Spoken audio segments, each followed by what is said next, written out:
Hi guys, welcome back. So if you're new here, my name is Nicole and I live in Osaka. And today I want to talk about the biggest mistake, in my opinion, that foreign residents, not tourists, but residents, make while living in Japan. And this is not something that is a cultural misunderstanding or anything like that. This is more financial. So the first year that you're in Japan, everything's new and exciting, and your bills are relatively low. Your health insurance is very cheap, and you don't pay residence tax at all in your first year. And then all of a sudden, you enter your second fiscal year in Japan, and then you're kind of slammed with bills. Both national health insurance and residence tax are based on the previous year's income. So you may find that after a full year of working, your bills have all of a sudden doubled or tripled. And every year it increases. So it's a little bit confusing how the billing works. Health insurance, you get billed from the ward or city or town that you currently live in, but residence tax comes from whichever place you lived in January. So for example, I live somewhere in Osaka now, but in January I was living in Nakanoku in Tokyo. So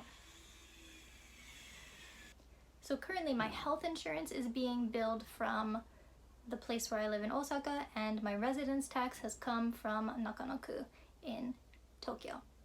So the fiscal year goes from April until March. So when I first came to Japan, it was March 2017, but I came on a tourist visa and I didn't have a working visa until July 2017. So that's a little bit into the fiscal year. So in my second year in Japan, because I hadn't been working for an entire year, my bills were still relatively cheap. The very first year, my health insurance was about 3,600 yen per month. In the second year, it was about 8,600 yen per month. And now, it's my third year, but after having worked one entire fiscal year, my health insurance has basically tripled, and now it's 23,000 yen a month. I also forgot to mention that around June of every year, June or July, you should get in the mail like a stack of bills that you are expected to pay throughout the year. So each bill has a date on it. For example, July 31st, August 31st, September 30th. It might be something like that. So you're not expected to pay the entire year's worth of bills at once, but they send them to you all at once, so it can be very overwhelming seeing this big stack of bills. And for residence tax, in the first year, they don't give you residence tax because they have nothing to base your tax on because you had no income the previous year. Health insurance, it tends to be cheaper in the first year just because they have to take a wild guess at what your income is going to be like, but then in the second year they have a solid idea of what you've made. So in my second year, again, because I hadn't worked for an entire fiscal year, I had 3 installments of 14,000 yen. Usually health insurance is split up into monthly payments, but residence tax tends to be 3 or 4 bills that you pay throughout the following year. So now this year, my residence tax has also more than doubled, and now it's 39,000 yen.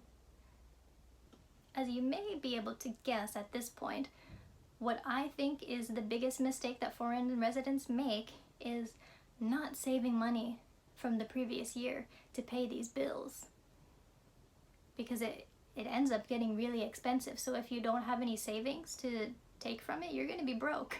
To me, it seems a bit similar to being a freelance worker in America, where when you get paid from the company, you get the lump sum, but then when you file your taxes, you have to pay all of the taxes at once. Unlike if you're part-time or full-time, if you're an employee somewhere at some company, the tax is automatically deducted from your paycheck. And America doesn't have any national health insurance, so your health insurance would come from your company.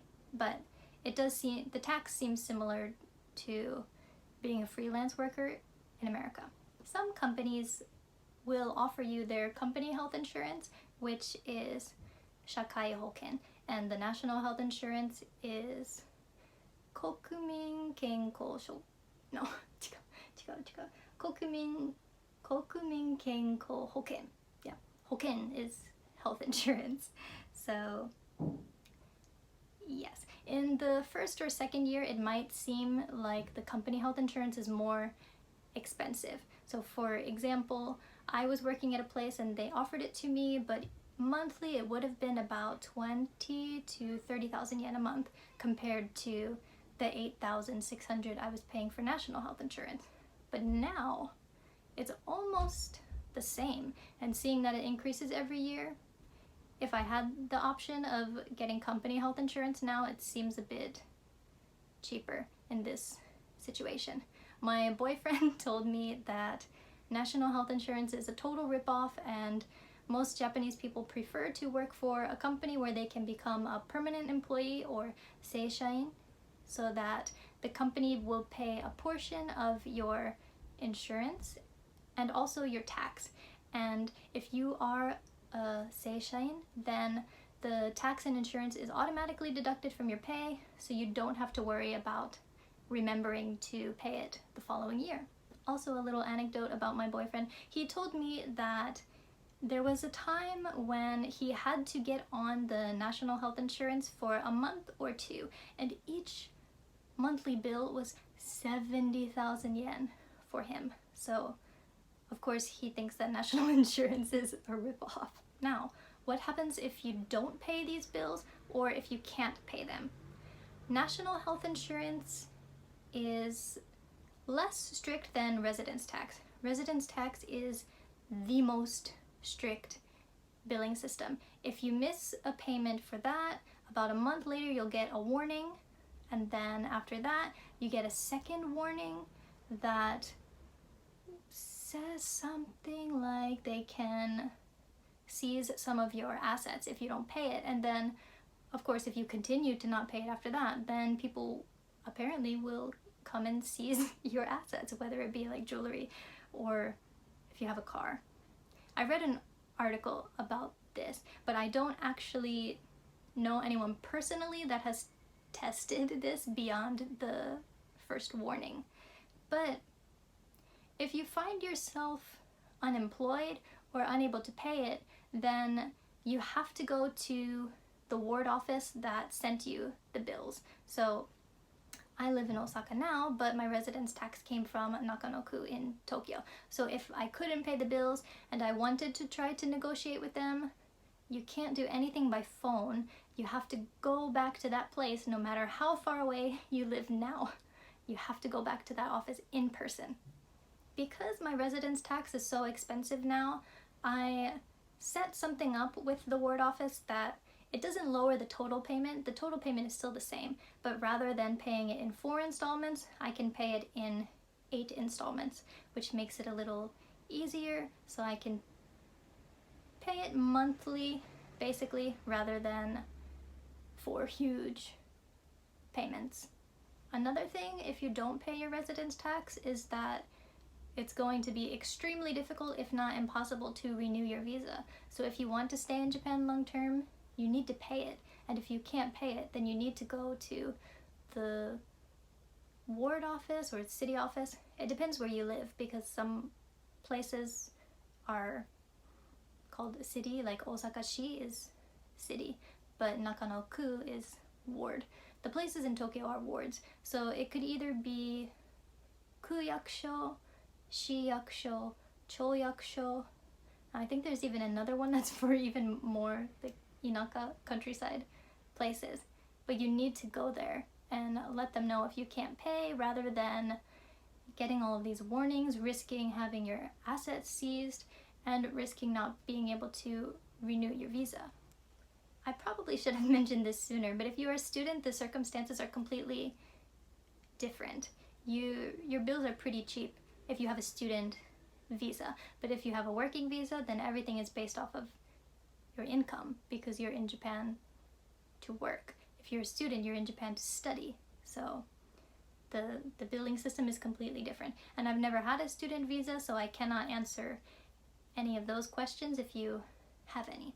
So the moral of the story is to save money so that you can pay these bills the following year. If you want to stay in Japan long term, then it's just something you have to do. So if you have any specific questions, then please call or visit your ward or city office, because I'm not a government worker, so I can't answer specific questions, but I hope that this general advice was helpful in some way and can lead you to the right place so you can get your question answered. So as always, thank you so much for watching, and catch you guys next time. Bye!